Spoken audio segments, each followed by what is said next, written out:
What's good, everyone? I'm Squirkled, and I hope you're having a wonderful day. I'm here on this beautiful snowy forest mountain ridge to give you a kind of inside look at some of my work-in-progress projects in No Man's Sky, as well as share some knowledge I've come to learn in my over 500 hours of playing. And stick around, because at the end, I'll be telling you what my big secret project is that I've been working on since I started playing. But first, if you've seen some of my community posts, you might know what's going on. But since you probably haven't, let me catch you up to speed. While I've been working on these multiple bases on my main save here in No Man's Sky, on top of the large builds I've already completed, and the massive secret project, I finally got the dreaded message while working on the base I'm currently at. No Man's Sky only lets you place down a set number of base parts per save. This counts anything you place down at any of your bases, base pieces placed on your freighter, and even all those forgotten save beacons left scattered around the cosmos. The total number of base parts you can place down for an entire single save file is 16,000 pieces. And that message meant I had placed down exactly that many pieces, and I could no longer build anything else on my main save. That means, in order to finish anything that I've been working on, a majority of my other work-in-progress builds, like this one, will have to be permanently deleted. Before I go losing hours of progress, though, I wanted to take some time to document some of the stuff that is here, and let you guys get a closer look at what building a base looks like for me at different stages. We'll be checking out a few bases today, but let's start with where I first hit the build limit, right here. This is my winter-themed base I've been working on, aptly named Winter. The feel I wanted to work towards was a wintry cottagecore theme, with a cozy, old, rural European style that was starting to come out in some of the thatch work, the wood beams that outline and support the house. Makes it almost look like a fairy tale. There's blockout for where a chimney would have gone, with the intention of it being made completely out of individual stones. That would have eaten up a ton of the parts budget though, since it would have been both inside and outside. Not much was done on the inside, other than planning out the space. A main living area, a kitchen, and a loft. I was really trying to keep it simple since I knew the details would be taking up most of the budget. But I already found another budget hog for this place, which was apparent outside. The forest. I knew I wanted this to feel secluded, but I underestimated how many trees, rocks, and grasses it would take to sell that feeling in this location. The roof was going to be covered in snow, using stone wall pieces recolored to be all white using the cash pin glitch with the black hole neon sign. Which I've gotten a number of comments asking about cache pinning, so let me run you through it real quick. Cache pinning is an exploit building technique that expands what you're able to do creatively within No Man's Sky. Using it lets you do things like resize objects that couldn't otherwise be resized, change the color of some things to one it normally couldn't have, and place anything anywhere, even outside of your bases. The same technique is used for all of those.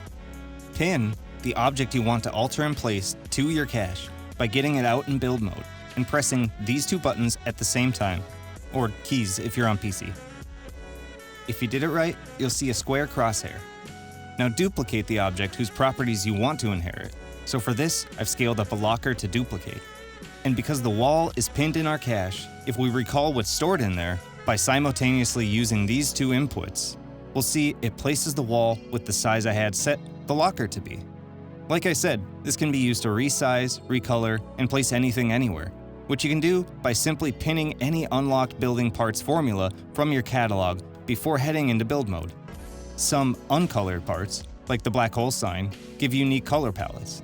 In its case, it changes everything to white. You can see that the first few test placements of all the white stone walls as snow turned out to be pretty convincing. With only an unfinished balcony and a landing pad area left to see, I think it's time to say goodbye to winter. This planet is truly stunning, so who knows, maybe I'll come back in another save and try again. But for now, let's take a short trip to an old friend of mine. Much like Soliloquy Isle, before the World's Part 1 update, this planet was a paradise planet, but is now a boggy, swampy planet. This is one of the earliest bases I spun up when I started playing. It's actually in the same system as my very first base, which I use now mostly for testing things. But this base was built with one purpose in mind: resources. If you saw it at the last base, you might notice a pattern. Save beacons spread all around. This is because the very first thing I do when making a home base, before even placing down a base computer, is see what resources are nearby and where the base computer needs to go to reach as many as it can. The radius of a base computer normally only allows you to build up to 300 units away from it, though this can be extended up to 1,000 units away by continuously building at the edge of its boundary. So when I find a suitable looking area for a base, I search out all nearby resource hotspots and mark their exact location with a save beacon. Then, when I get back to the potential build site, I can see how many are actually in reach, which helps determine if it's worth settling there or not. This spot in particular has a number of resources it was meant to farm en masse: nitrogen, oxygen, power, and I think paraffinium back when it was a paradise planet, though that never got set up and now those hotspots appear to give sulfurine? In fact, after I got the other farms situated, I kinda forgot about this place, and especially after reaching endgame levels of resources stacked in storage. Which is why this place looks so sad. Other than the farms, only a little bit of structure was put in place. It was going to be a whole ancient city vibe with deep canyons for streets around the launch pad up top. I can tell I was still pretty new and trying new things. I even see I had caught on to cash pitting already with the oversized walls. I think I'll keep the farms around for the long run, just in case.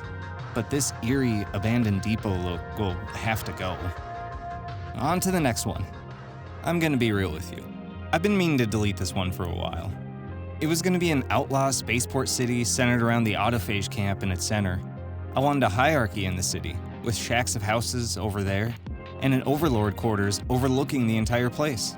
I managed to put in some landing pads, some guiding structures for the houses, and even fleshed out the structure that makes up the overlord quarters, complete with a usable outlaw overlord throne.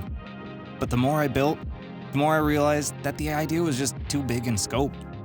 And like the last place, this one became abandoned. I love the dreary aesthetic of the place though. It's definitely a style of build I want to try again, albeit on a much smaller scale. Some of it gives me an almost Fallout vibe with how thrown together it looks, and the autophage camp makes it feel so alive. But we'll keep our trip here brief and head to the final location for today. This is Tidehaven. So close to being finished and yet so far. This was my idea for making a fishing shack in the middle of the ocean after the Aquarius update dropped. A fishing shack. Needless to say, there's been many hours of work done on it, and this one will actually sting a bit to lose, I think. There's already so many cool features. Its circular design, the string lights on the patio, the absolute industry of automated fishing traps down at the docks, and of course, the moon pool room at the center of it all, allowing you to fish indoors day and night on this somewhat chilly but peaceful planet. But those aren't my favorite things about this place, because this place ended up being an exploration into biodomes. My original intention for the oversized biodome on top was to integrate its central computer that gathers everything inside it in one go into the build. Little did I know going into it, that's not how it works. After placing it and starting to build inside of it, I tested the capabilities of the harvesting system, and, well, I was actually recording when I found out what happens when you try to actually use scaled-up biodomes.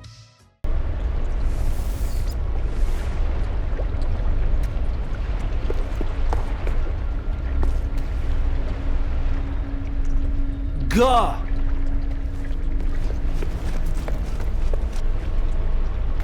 Oh my god, that doesn't work?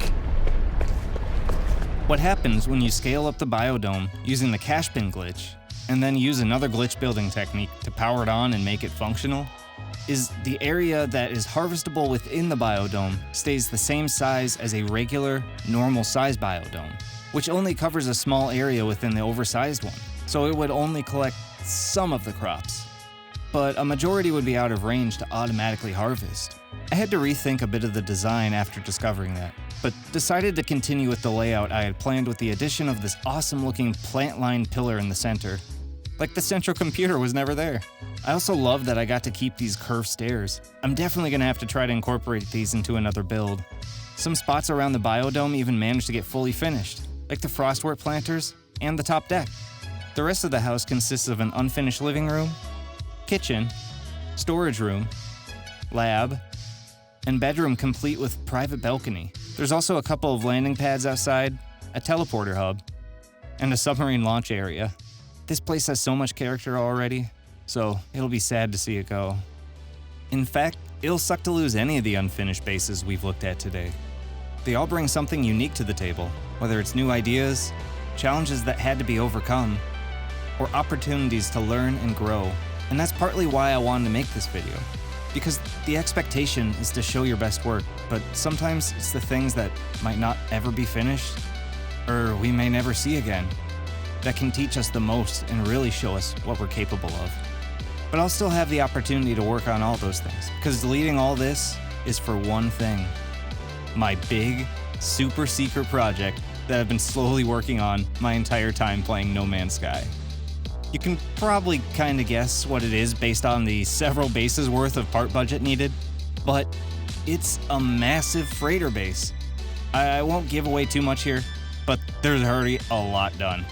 It's looking crazy and I can't wait to show you guys. But I want to hear from you. Are there any of these ideas that you'd like to see me try again later on a different save? What'd you think of this formatted video? Let me know what you're thinking down in the comments. For now, I'll be checking out the World's Part 2 update and getting whipped around by tornadoes on some gas giants. Thank you guys so much for watching.